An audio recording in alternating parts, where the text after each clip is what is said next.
appreciation from my heart, from the hearts of Ukrainians, all Ukrainians, from our nation, strong nations, all the appreciation to you.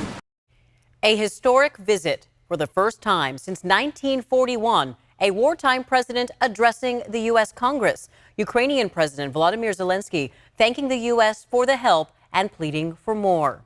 New at 11, we are hearing local reaction to Zelenskyy's stateside visit. I talked one-on-one with a local Ukrainian man who has family in the war zone, and a political expert shares his insight on what tonight's speech means for the American people. Ukraine in dark, there is no electricity.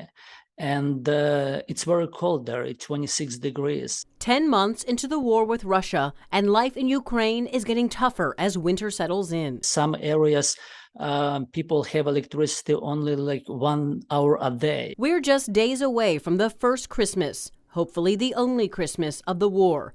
Vlad Scotts, the chairman of Ukrainian American House in Rancho-Cordova, watched Ukrainian President Volodymyr Zelenskyy's meeting with President Joe Biden and Zelenskyy's speech before the U.S. Congress in English in Washington, D.C. today. Great honor for me to be at the U.S. Congress and speak to you and all Americans. I feel this a unity between those two presidents, but more, I feel like more unity between nations. Scotts has lived in Sacramento for the past 2 decades, but his parents and 5 brothers still live in Ukraine. As Congress weighs Zelenskyy's plea for more financial support from the U.S. government, while lawmakers face down a budget deadline, Scotts says Zelenskyy's visit and speech come at a crucial time. A sad time for Ukraine, because every day people dying there fighting for this world democracy. A local expert says Zelenskyy needed to strike the right chord right now. I think at this point in the war, he felt it was necessary to come to the United States,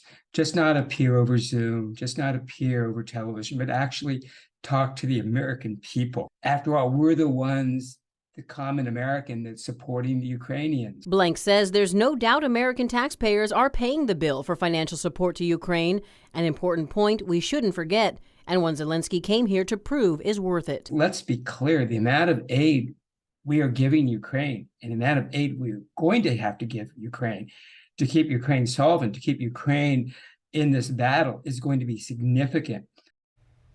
Just 2 months ago, Zelenskyy told his finance ministers Ukraine needs $55 billion next year. Meanwhile, the White House hopes his visit sends a message to Russian President Vladimir Putin. The U.S. is in it for the long haul. But keep in mind, Zelenskyy's speech comes weeks before the U.S. will have a divided government.